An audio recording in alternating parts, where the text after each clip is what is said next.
Let me tell you a very normal stock story. Someone buys a stock because it's trending. It goes up for few days, then they feel like a genius, and then one bad day hits, the stock drops, fear kicks in, and suddenly the same person is asking, should I sell? Should I buy more? What is happening? And that's the real problem with the stocks. Most people don't lose money because they picked the wrong company.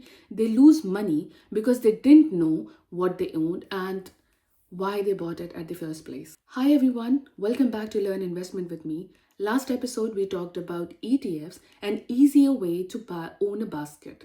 Today we are going one level deeper, stocks, the core building block of the market. And I am going to keep this video very practical. We'll talk about what a stock really is, what makes prices move, what to check before you buy, what mistakes people repeat again and again, and how stocks connects with gold, because that connection can actually help you stay calm when market gets shaky. So picture this. There's a company you see everywhere. You use its product, your friends talk about it, you see it in ads, it feels successful. Then you open your broker app and you see its stock price moving every day, up and down. So here's the first mindset shift.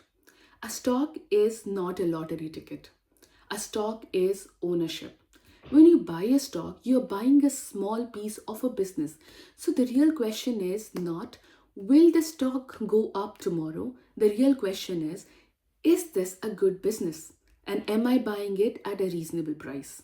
Because stock returns come mainly from two places. One, the business grows, becomes more valuable, and the stock prices rises over time.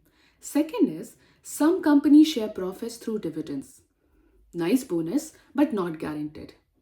Now, why do stock prices move so much if it's just a business? Because markets are like an auction happening every minute. People are constantly updating expectations. How much will this company grow?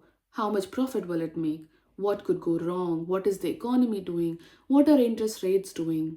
So, prices can move for emotional reasons in the short term, but over the long term, there is a pattern I want you to remember. Short term prices can be a noise. Long term, price follows business performance.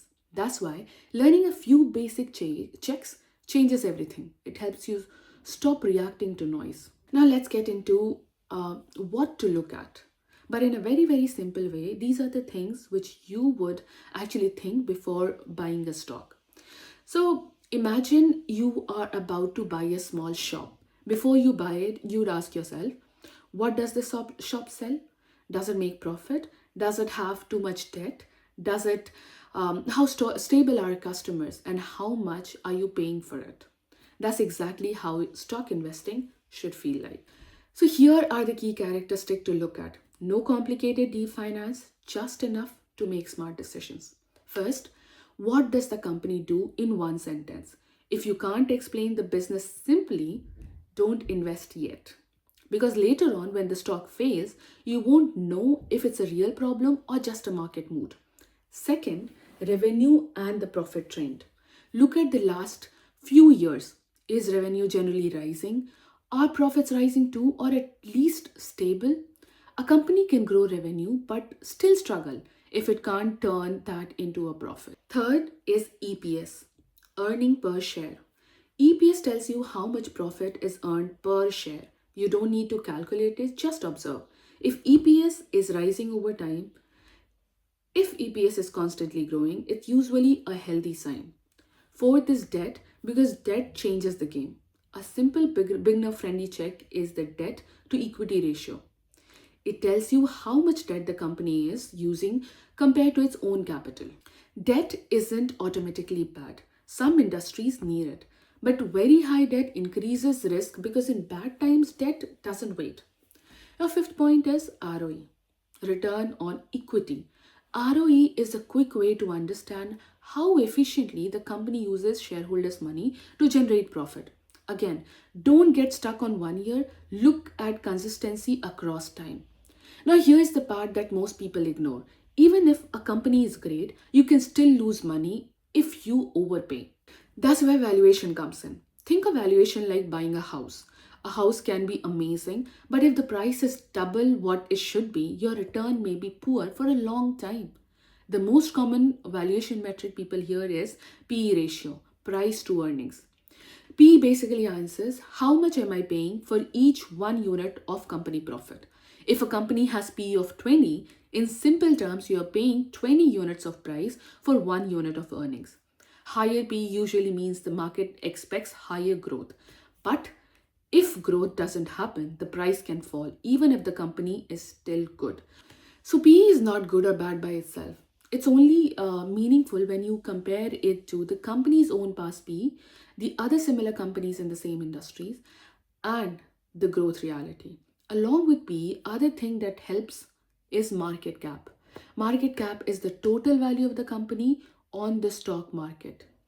Big company usually feel more stable. Smaller companies can grow faster, but can also be more volatile. So market cap tells you what kind of ride you are signing up for.